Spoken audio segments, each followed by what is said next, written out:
So define null point, the point at which net electric field is 0. ఎక్కడైతే net electric field 0 ఉంటుందో దాన్ని ఏమంటామండి null point అంట are neutral point అంట. So దీంట్లో మనం కేసెస్ మాట్లాడతాం. ఫర్ లైక్ చార్జెస్ మనం తీసుకున్న చార్జెస్ లైక్ చార్జెస్ అయితే నల్ పాయింట్ ఎక్కడ వస్తుందంట, null point is located between the charges. Null point is located between the charges. For like charges kaithe adela chuddam. Let us consider two like charges. Let this be charge q1 anukondi, alage ఇది charge q2 anukondi. రెండు positive చార్జ్లే, అందుకే like charges అన్నాం. So plus q1 and plus q2. These two charges are separated by a distance, some r anukondi. Let r be the distance between these two charges. So null point ikkada cheppinattuga null point is located between the charges kabatti ee charges madhyalo null point ikkada vachindi. ఆ point q1 దగ్గర నుంచి x అనే దూరంలో ఉందనుకోండి, x. అప్పుడు ఈ q2 నుంచి point ఎంత దూరంలో ఉంటుంది, ఈ డిస్టెన్స్ క్యాల్కులేట్ చేస్తే ఇది ఎంత ఉంటుంది చెప్పండి. ఇది x అయితే ఇది మొత్తం r అయితే అందులో x అయితే ఈ భాగం ఎంత అయింది, r మైనస్ x అయితే r minus x. So let us consider two like charges q1 and q2 which are at a distance r. So since these are like charges, null point is located in between the charges. Let p be a point at which null point is located. From q1 let that point be at a distance x, and from q2 let that point be at a distance r minus x. So ఇప్పుడు ఇది null point అంటే definition ప్రకారం ఏంటి, for like charges null point అంటే definition ఏం చెప్తామంటే net electric field 0 అవ్వాలి. Net electric field 0 అవ్వాలి అంటే ఈ పాయింట్ దగ్గర ఎలక్ట్రిక్ ఫీల్డ్ 0 అవ్వాలి. చూడండి, ఈ పాజిటివ్ చార్జ్ వల్ల ఎలక్ట్రిక్ ఫీల్డ్ ఎటేపు ఉంటుంది, అటేపు ఉంటుంది.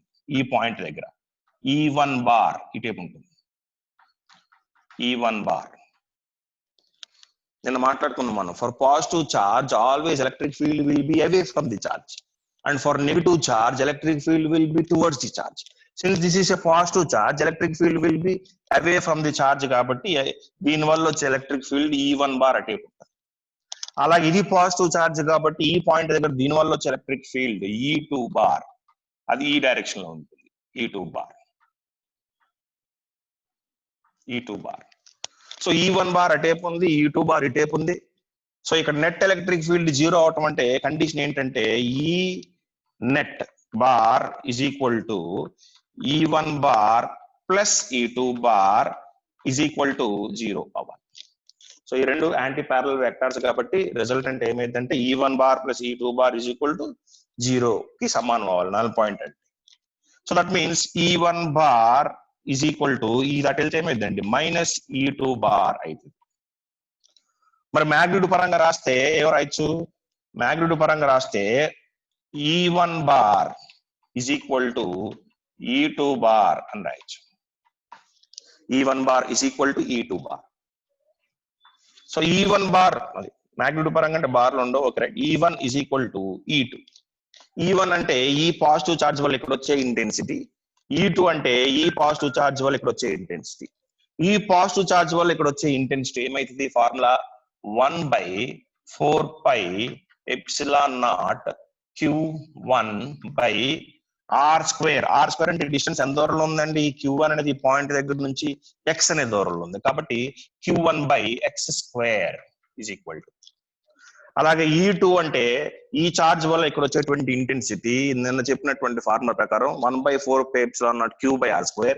సో ఇక్కడ 1/4πε0 Q2/r² అంటే ఈ పాయింట్ ఈ దగ్గర నుంచి ఎంత దూరంలో ఉంది? Q2 దగ్గర నుంచి r - x అనే దూరంలో ఉంది. కాబట్టి r - x హోల్ స్క్వేర్. వస్తా చూడండి, ఈ పాయింట్ ని నల్ పాయింట్ అంటాం. నల్ పాయింట్ అంటే నెట్ ఎలక్ట్రిక్ ఫీల్డ్ ఏమవ్వాలి? 0 అవ్వాలి. That means E1 bar plus E2 bar is equal to 0. అంటే E1 bar is equal to minus E2 bar. Magnitude పరంగా రాస్తే E1 is equal to E2. E1 అంటే formula 1/4πε0 Q1 by ఎంత దూరంలో ఉంది? ఈ Q1 అనేది పాయింట్ దగ్గర నుంచి x అనే దూరంలో ఉంది. కాబట్టి x². That is equal to 1/4πε0 Q2 by ఈ డిస్టెన్స్ ఎంత అండి? r - x. కాబట్టి r - x whole square. So ఇప్పుడు ఏమైంది? ఈ 1/4πε0 ఈ 1/4πε0 క్యాన్సిల్ అవుతుంది. సో ఈ ఈక్వేషన్స్ ని క్యాలిక్యులేట్ చేస్తే చివరికి మీకు x వాల్యూ ఎంత అయ్యింది అంటే x is equal to r by root of Q2 by Q1 plus 1 వస్తుంది. Q2 బై Q1 ప్లస్ 1 వస్తుంది. క్యాల్కులేట్ చేసి చూద్దాం. సో Q1/x² అంటే ఇప్పుడు ఇది తీసుకురండి. r - x/x whole square is equal to ఈ Q1 కిందకి తీసుకొస్తే Q2/Q1. ఆ స్క్వేర్ ని అటు పట్టుకెళ్తే ఏమైంది? రూట్ అయింది. r - x/x is equal to root of Q2/Q1. So దీని కండిషన్ పైన రాస్తున్నా. అప్పుడు ఏమైంది? r/x - 1. r/x - 1 is equal to root of Q2/Q1 అవుతుంది. Or r/x is equal to 1 plus root of Q2/Q1 అయితే -1 వెళ్తే ప్లస్ అవుతుంది. మనకి x కావాలి కాబట్టి x క్యాలిక్యులేట్ చేస్తే ఏమైందండి? r బై డినామినేటర్ ఇది వస్తుంది ఆన్సర్ మీకు. x is equal to r by root of Q2/Q1 plus 1 వస్తుంది. So for like charges null point will be in between the charges. అది ఈ Q1 అనే చార్జ్ నుంచి ఎంత దూరంలో ఉంటుంది? ఆ x వాల్యూ ఎంత అంటే x is equal to r by root of Q2/Q1 plus 1.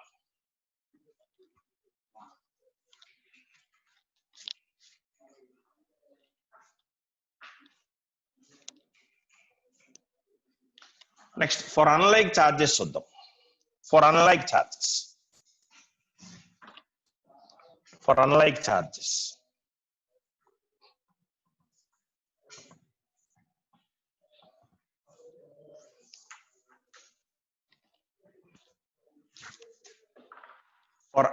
Charges board క్రాస్గా ఉంది చూడండి. నాగరాజ్ గారు క్రాస్గా వచ్చేసింది చూడండి. దట్ వెనక్కి జరపండి.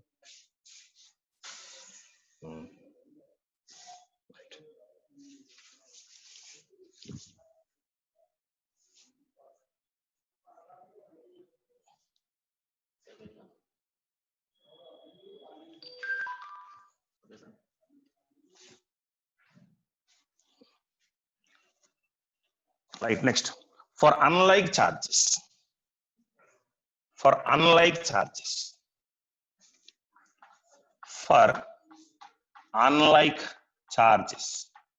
మనం తీసుకున్న చార్జెస్ అన్లైక్ చార్జెస్ అనుకోండి.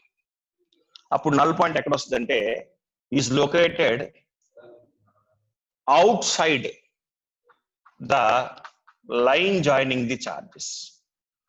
outside the line joining the charges. మాట మనం తీసుకున్న చార్జెస్ లైక్ చార్జెస్ అయితేనేమో null point in between the charges వస్తుంది. మనం తీసుకున్న చార్జెస్ అన్లైక్ చార్జెస్ అయితే నల్ పాయింట్ ఎక్కడ వస్తుంది? Out side the charges. అంటే చూడండి, let us consider two unlike charges, point charges. Let it be Q1. అలాగే ఈ లైన్ మీద ఇంకో చార్జ్ ఉంది, పాయింట్ చార్జ్ Q2, కాకపోతే అది మైనస్, ఇది ప్లస్. Unlike charges. సో ఇప్పుడు నల్ పాయింట్ ఎక్కడ వస్తుంది? ఈ రెండు జాయిన్ చేసేటువంటి లైన్ మీద, అంటే ఈ లైన్ మీద వస్తుంది. ఈ లైన్ మీద నల్ పాయింట్ వస్తుంది. ఎక్కడ వస్తుంది అంటే అవుట్ సైడ్ అంటున్నాం కాబట్టి, అంటే Q1 కి దగ్గరలో ఇక్కడ వస్తుంది null point. So for unlike charges, null point is located outside the line joining the charges, and that will be nearer to the smaller charge. ఇందులో రెండిట్లో ఏదైతే స్మాల్ చార్జ్ ఉంటుందో ఆ చార్జ్ కి దగ్గరగా వస్తుంది అనమాట నల్ పాయింట్. సో ఈ పాయింట్ అంతా మనం క్యాల్కులేట్ చేద్దాం. ఈ Q1 నుంచి Q2 కు ఉన్నటువంటి డిస్టెన్స్ ఎంత అనుకున్నాం? R అనుకోండి. ఈ Q1 నుంచి ఈ పాయింట్ ఎంత దూరంలో ఉంది? సమ్ X అనుకోండి. అప్పుడు ఈ మైనస్ Q2 నుంచి ఈ పాయింట్ ఎంత దూరంలో ఉన్నట్టు? సో ఇది R, ఇది X. ఇక్కడ నుంచి ఇక్కడికి కావాలి దూరం, అంటే రెండింటిని యాడ్ చేయాలి, R plus X. So R plus X అయింది. సో ఈ పాయింట్ దగ్గర ఈ చార్జ్ వల్ల వచ్చే ఎలక్ట్రిక్ ఇంటెన్సిటీ ఎటేపు ఉంటుంది చూడండి. ఇది పాజిటివ్ చార్జ్ కదా, positive charge electric intensity away from the charge. కాబట్టి ఎలక్ట్రిక్ ఇంటెన్సిటీ ఈ పాయింట్ దగ్గర ఇటేపు ఉంటుంది, E1 బార్ ఇటేపు ఉంటుంది. ఇది నెగిటివ్ చార్జ్ కదా, ఈ పాయింట్ దగ్గర నెగిటివ్ చార్జ్ అంటే టువర్డ్స్ ది చార్జ్ వైపు ఉంటుంది కాబట్టి E2 వెళ్ళేపు ఉంటుంది, ఈ డైరెక్షన్ లో ఉంటుంది. E2 బార్ ఆ డైరెక్షన్ లో ఉంటుంది.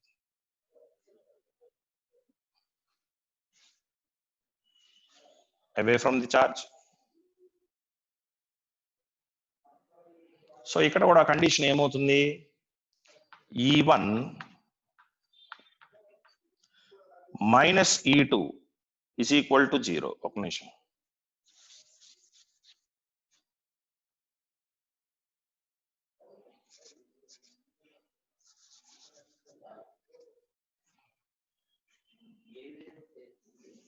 It is towards away from the charge. ఈ పాయింట్ వల్ల, ఈ పాజిటివ్ చార్జ్ వల్ల electric intensity away from the charge ఇటేపు ఉంటుంది. ఇది మైనస్ Q వల్ల టువర్డ్స్ ది చార్జ్ కాబట్టి ఎలక్ట్రిక్ ఇంటెన్సిటీ ఈ డైరెక్షన్ లో ఉంటుంది, E2 బార్. సో ఇక్కడ ఎలక్ట్రిక్ ఇంటెన్సిటీ క్యాలిక్యులేట్ చేస్తే, మొత్తం అన్ని క్యాలిక్యులేట్ చేస్తే చివరికి ఆన్సర్ ఏమవుతుంది అంటే, డైరెక్ట్ ఆన్సర్ రాస్తున్నాను. R is equal to X is equal to R by root of Q2 by Q1. ఇందాక ఏమొచ్చింది? ప్లస్ వచ్చింది. ఇప్పుడు ఏమొస్తుంది అంటే -1 వస్తుంది. పైన రాస్తాం. X is equal to R by root of Q2 by Q1 -1 వస్తుంది. -1 వస్తుంది. సో మనం తీసుకున్నటువంటి చార్జెస్ అన్లైక్ చార్జెస్ అయితే ఇక్కడ మైనస్ వస్తుంది, లైక్ చార్జెస్ అయితే R by root of Q2 by Q1 +1 వస్తుంది. చూసుకోండి, జనరల్ గా ప్లస్ ఆర్ మైనస్ అంటాం. ప్లస్ ఎప్పుడు వాడాలి? For like charges. For unlike charges అయితే మైనస్ తీసుకుంటాను. కాకపోతే అన్లైక్ చార్జెస్ అని మాట్లాడుతున్నప్పుడు అది నల్ పాయింట్ రెండు చార్జెస్ కి బయట వస్తుంది, కాకపోతే అది స్మాలర్ చార్జ్ కి దగ్గరగా ఉంటుంది. ఆ ఎక్స్ వాల్యూ కనుక్కోవడానికి formula R by root of Q2 by Q1 -1. నేను నోట్స్ ఆల్రెడీ రాశాను, అది పంపిస్తాను చూసుకుంటాను.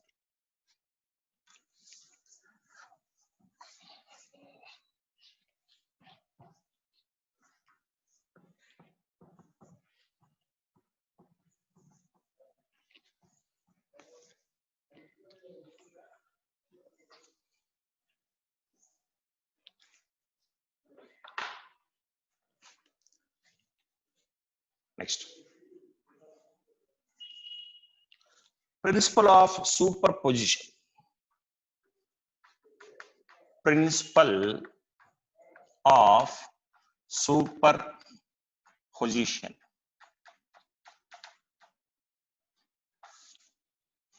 అంటే ఒక సిస్టంలో నెంబర్ ఆఫ్ చార్జెస్ ఉన్నాయి. చూడండి, ఇక్కడ ఒక ఛార్జ్ ఉంది, ఇది Q1 పాయింట్ ఛార్జ్. ఇక్కడ ఒక ఛార్జ్ ఉంది, ఇది Q1 పాయింట్ ఛార్జ్. ఇక్కడ ఒక ఛార్జ్ ఉంది Q2. ఇక్కడ ఇంకో ఛార్జ్ ఉంది Q3. నాకు ఈ పాయింట్ దగ్గర ఎలక్ట్రిక్ ఇంటెన్సిటీ ఎంతో కావాలి, ఈ P అనే పాయింట్ దగ్గర.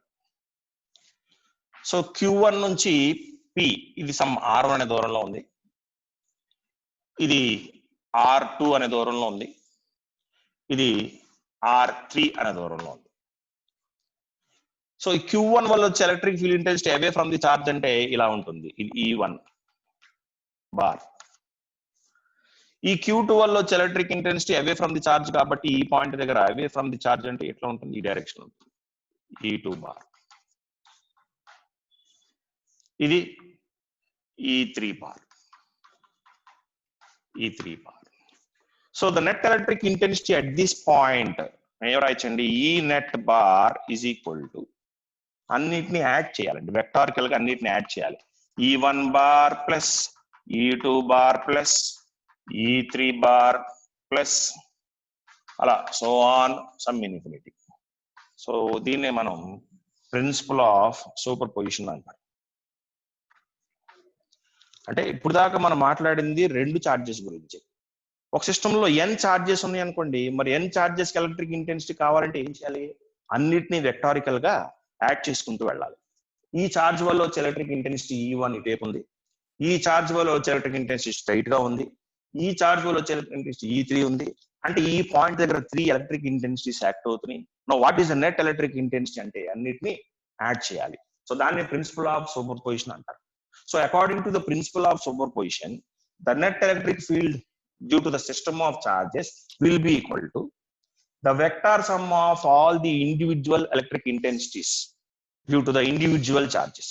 Individual charges వల్ల వచ్చేటువంటి individual electric intensities అన్నిటినీ వెక్టారికల్ గా సమ్ చేసుకుంటే అది నెట్ ఎలక్ట్రిక్ ఇంటెన్సిటీకి సమానం అవుతుంది. దాన్ని ప్రిన్సిపల్ ఆఫ్ సూపర్ పొజిషన్ అంటారు. ఒకవేళ మనం తీసుకున్న ఛార్జ్ రెండే అనుకోండి, అప్పుడు ఏం రాస్తామండి మనం, అప్పుడు ఈ dash అనుకోండి, E dash is equal to for two charges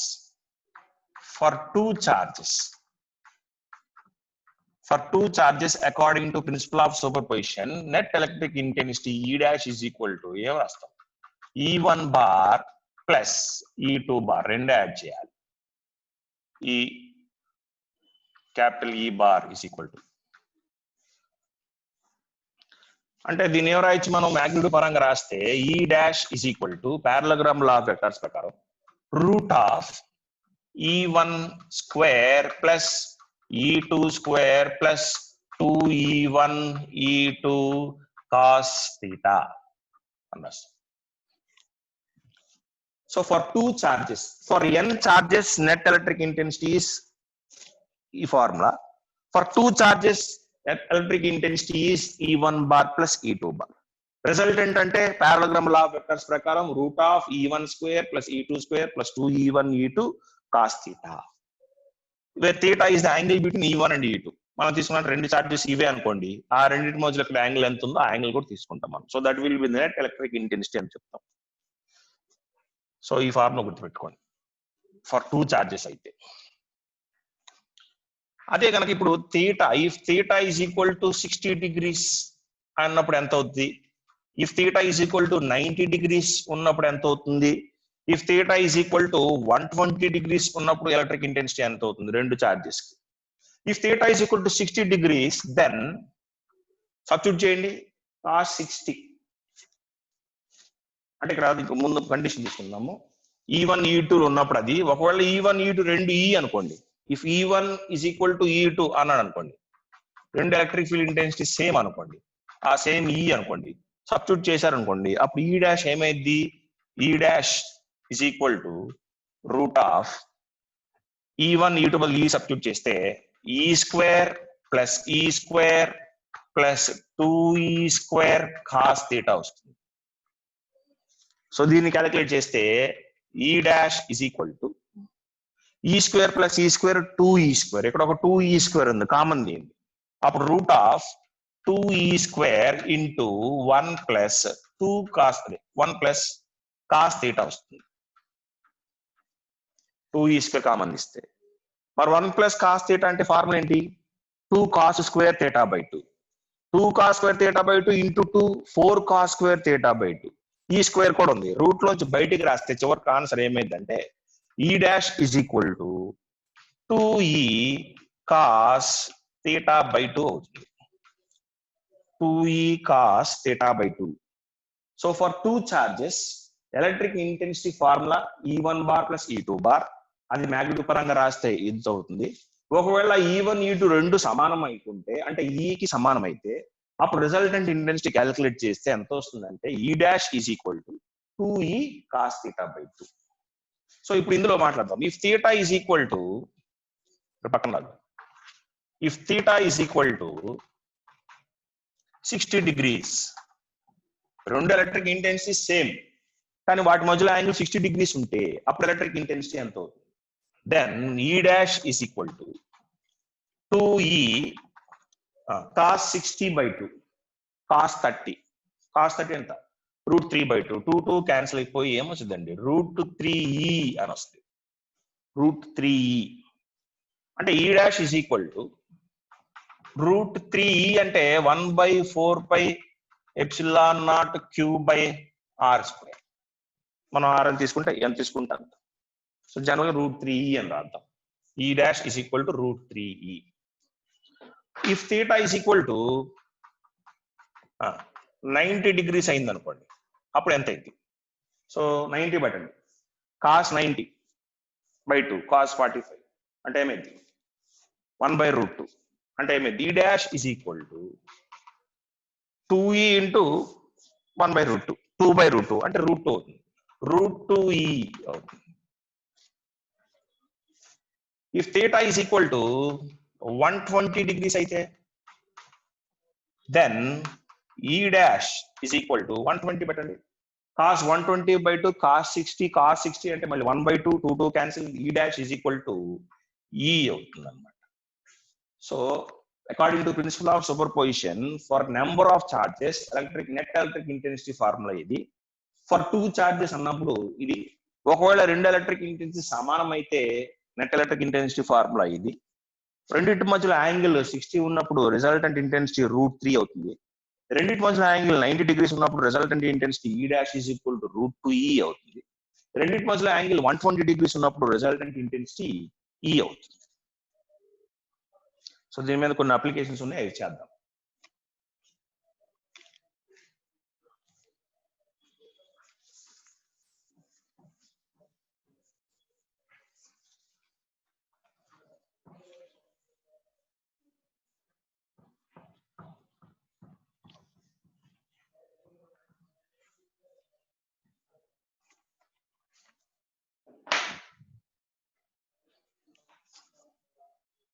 next first point, for equilateral triangle. మనం తీసుకున్నటువంటి ట్రయాంగిల్ ఈక్వల్ ట్రయాంగిల్ అయితే ఆ థర్డ్ వర్టెక్స్ దగ్గర నెట్ ఎలక్ట్రిక్ ఇంటెన్సిటీ ఎంత? So for equilateral triangle, for equilateral triangle, equilateral triangle. So equilateral triangle అంటే the triangle which is equal in all sides, 3 sides అన్నమాట. That is this the equilateral triangle. ఇది equilateral triangle. 3 vertices ఉంటాయి. ఇది 1 2 3. ఇక్కడ +Q charge ఉంది, ఇక్కడ +Q charge ఉంది. ఇక్కడ ఎలక్ట్రిక్ ఇంటెన్సిటీ ఎంత ఉందో కావాలి మనకి. ఈ అన్ని సైడ్స్ ఏ అనుకోండి, a a a. Now what is electric intensity at the third vertex? అక్కడ ఎంత కావాలి? For equilateral triangle at the third vertex, at the third vertex ఎంత అవుతుంది చూడండి. ఈ పాజిటివ్ చార్జ్ వల్ల electric intensity away from the charge అన్నాం కాబట్టి ఇట్లా ఉంటుంది. ఇది ఈ పాజిటివ్ చార్జ్ వల్ల electric intensity away from the charge కాబట్టి ఎలా ఉంటుందండి? ఈ డైరెక్షన్ లో ఉంటుంది. సో ఇప్పుడు ఈ యాంగిల్ అంతా 60 degrees ఈక్విలేటరల్ ట్రయాంగిల్ లో, కాబట్టి ఈ యాంగిల్ కూడా ఎంత అవుతుందండి? 60 degrees అవుతుంది. 60 degrees అవుతుంది. సో రిజల్టెంట్ ఇంటెన్సిటీ ఫార్ములా ఏంటి? రెండు ఈక్వల్ చార్జెస్ ఉన్నప్పుడు 2 చార్జెస్ కింద ఫార్ములా చెప్పాం ఏంటంటే E dash is equal to 2E cos θ/2. Theta 60 పెట్టినప్పుడు ఇందాక ఎంత వచ్చింది? 60/2 అంటే 30 cos 30 √3/2 2 క్యాన్సిల్ అయిపోయి ఏమొచ్చిందండి? √3E అని వచ్చింది. సో ఈ డాష్ ఈజ్ ఈక్వల్ టు √3 ఈ అంటే ఏదో ఈ ఛార్జ్ వల్ల కానీ ఈ ఛార్జ్ అన్నా ఈ పాయింట్ దగ్గర నుంచి ఏదైనా దూరంలో ఉంది, ఈ ఛార్జ్ అన్న ఈ పాయింట్ నుంచి అంతే దూరంలో ఉంది, కాబట్టి ఈ అంటే ఏదైనా తీసుకోవచ్చు. అంటే ఈ ఫార్ములా 1/4πε0 Q/r². Q అంటే ఇక్కడ ప్లస్ Q బై r² అంటే r ఇక్కడ ఏ కాబట్టి Q బై ఏమైందండి a² అవుతుంది. So the electric intensity E' is equal to ఎంత అవుతుంది? √3 × 1/4πε0 Q/a². థర్డ్ వర్టెక్స్ దగ్గర ఇదే కండి, ఇలాంటిదే. కాకపోతే ఇక్కడ ఆపోజిట్ ఛార్జ్ ఉంది. ఇక్కడ గీస్తున్న diagram for the same equilateral triangle, కాకపోతే ఇక్కడ ప్లస్ Q, ఇక్కడ ఏముందండి మైనస్ Q ఉంది. ఇప్పుడు థర్డ్ వర్టెక్స్ దగ్గర ఎంత ఎలక్ట్రిక్ ఇంటెన్సిటీ ఉంటుందో క్యాల్కులేట్ చేయాలి. ఫర్ లైక్ చార్జెస్ ఇది. For unlike charges what is the electric intensity at the third vertex for equilateral triangle? ఇక్కడ చూడండి, ఈ పాజిటివ్ చార్జ్ వల్ల ఎలక్ట్రిక్ ఇంటెన్సిటీ ఏమో ఉంటుంది, ఈ ఇట్లా ఉంటుంది. ఈ నెగిటివ్ చార్జ్ వల్ల, నెగిటివ్ చార్జ్ అంటే టువర్డ్స్ ది చార్జ్ కాబట్టి ఎలక్ట్రిక్ ఇంటెన్సిటీ ఇలా ఉంటుంది, ఈ కిందకు ఉంటుంది. సో ఈ యాంగిల్ అలాగో 60 కాబట్టి ఈ యాంగిల్ ఎంత అవుతుందండి? 120 degrees అయ్యింది. 120 degrees అయ్యింది. ఈ స్ట్రైట్ లైన్ కదా 180లో ఇది 60, అప్పుడు అది ఎంత అయింది? 120 అయింది. సో ఈ రెండింటి మధ్యలో యాంగిల్ 120 degrees ఉంటుంది. మరి ఇక్కడ ఎలక్ట్రిక్ ఇంటెన్సిటీ క్యాల్కులేట్ చేస్తే ఇందాక చెప్పిన formula for two charges for same electric intensities E' is equal to ఏంటంటే ఫార్ములా 2E cos θ/2 అంటే cos 120/2 cos 60 అంటే 1/2, 2 cancel. Electric intensity E' is equal to E అంటే మళ్ళీ ఫార్ములా 1/4πε0 Q/r ప్లేస్ లో ఏ ఉంది కాబట్టి a². So this is the electric intensity for the third vertex of the equilateral triangle if we consider two opposite charges.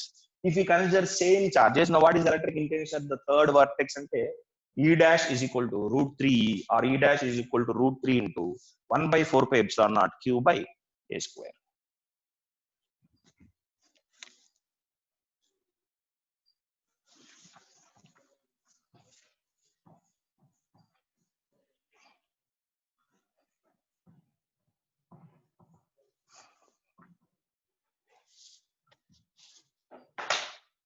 Next,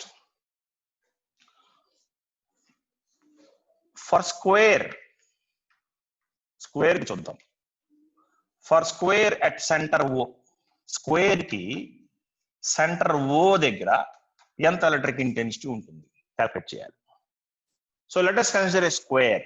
Square means it consists of 4 corners and all the sides are of equal sides. So let that side, each side be A అనుకోండి. A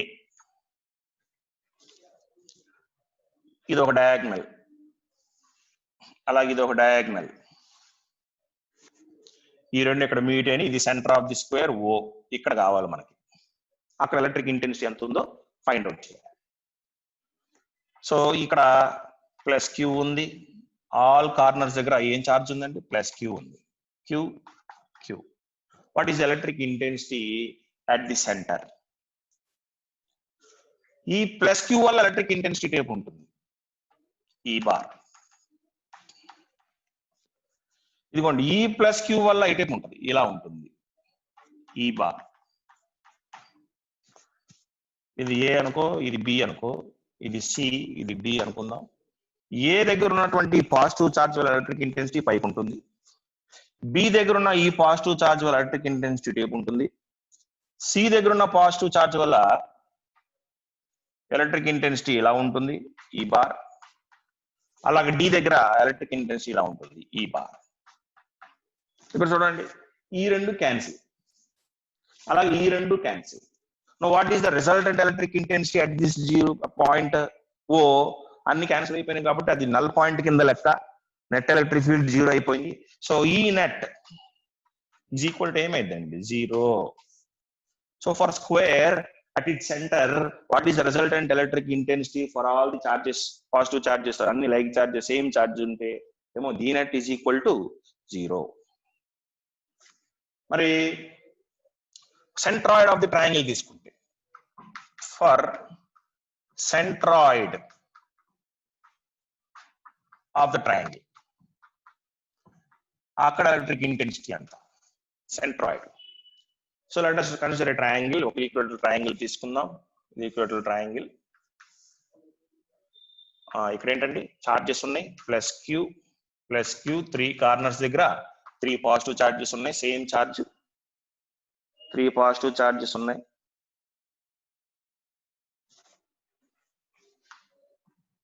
so ఇది each side ఏ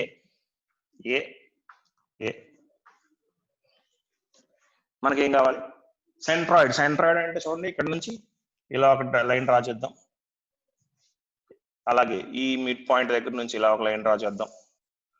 ఈ charge దగ్గర నుంచి ఒక line draw చేస్తే now this is the centroid O. So ఈ charge వల్ల వచ్చే ఎలక్ట్రిక్ ఇంటెన్సిటీ టేప్ ఉంటుంది ఈ బార్. ఈ చార్జ్ వల్ల వచ్చే electric intensity away from the charge కాబట్టి ఈ డైరెక్షన్ లో ఉంటది ఈ బార్. ఈ చార్జ్ వల్ల వచ్చే ఎలక్ట్రిక్ ఇంటెన్సిటీ కిందకు ఉంటుంది ఈ బార్. సో ఈ పాయింట్ దగ్గర ఈ రెండింటి వల్ల వచ్చే ఇంటెన్సిటీ పైకి ఉంటుంది ఇది, అది ఈ డాష్ అనుకోండి, ఈ డాష్ బార్. ఈ యాంగిల్ ఎంత 120 డిగ్రీస్ ఉంటుంది. సో ఈకి రెండింటి యొక్క రిజల్టెంట్ ఇది ఈ డాష్ 120 డిగ్రీస్ ఇక్కడ యాంగిల్. మరి రెండు ఎలక్ట్రిక్ ఇంటెన్సిటీ మధ్యలో యాంగిల్ 120 డిగ్రీస్ అయితే ఇందా క్యాల్కులేట్ చేసాం. ఈ డాష్ ఈజ్ ఈక్వల్ టు ఏమొచ్చిందండి మనకి, theta is equal to 120 degrees అయితే ఈ అని వచ్చింది. అంటే ఈ రెండింటి యొక్క రిజల్టెంట్ ఈ డాష్ ఇక్కడ ఈకి సమానం. సో ఈ బార్ పైకి ఉంది, అదే సెంట్రాయిడ్ కి ఈ బార్ ఇంకోటి కిందకు ఉంది. ఈ రెండు ఉదాహరణకోటి ఆపోజిట్ గా ఉన్నాయి కాబట్టి ఇక్కడ ఈ పాయింట్ దగ్గర రెండు ఎలక్ట్రిక్ ఇంటెన్సిటీస్ క్యాన్సిల్ అయిపోయి రిజల్టెంట్ ఎలక్ట్రిక్ ఇంటెన్సిటీ ఎంత అవుతుందండి, ఈ net is equal to 0. So for centroid of an equilateral triangle, what will be the electric intensity? Net electric intensity will be 0. Alage for square at the center, what will be the electric intensity? Electric intensity E net is equal to 0. So ఇవి కొన్ని principal of super position మీద కొన్ని applications. ఓకేనా? So ఇవాళ ఎక్కడితో ఆపుతాము. వాళ్ళు ఏమేమి చెప్పాను ఒకసారి మళ్ళీ గుర్తు చేస్తున్నాను. స్టార్టింగ్ లో నల్ పాయింట్ చెప్పాను. ఆ నల్ పాయింట్ కి 2 అప్లికేషన్స్ చెప్పుకున్నాం, for like charges and for unlike charges. ఆ తర్వాత ప్రిన్సిపల్ ఆఫ్ సూపర్ పొజిషన్ చెప్పాము. ప్రిన్సిపల్ ఆఫ్ సూపర్ పొజిషన్ మీద కొన్ని అప్లికేషన్స్ మాట్లాడాము. సెంట్రాయిడ్, ఈక్వేటరల్ ట్రయాంగిల్, స్క్వేర్, ఇవన్నీ నోట్స్ ఇస్తాను నేను. ఇవన్నీ ఐపీ పరంగా ఇంపార్టెంట్ కాకపోవచ్చు, ఎంసెట్ పరంగా అయితే ప్రాబ్లమ్స్ చేయడానికి అవసరం అవుతుంది. Okay, thank you.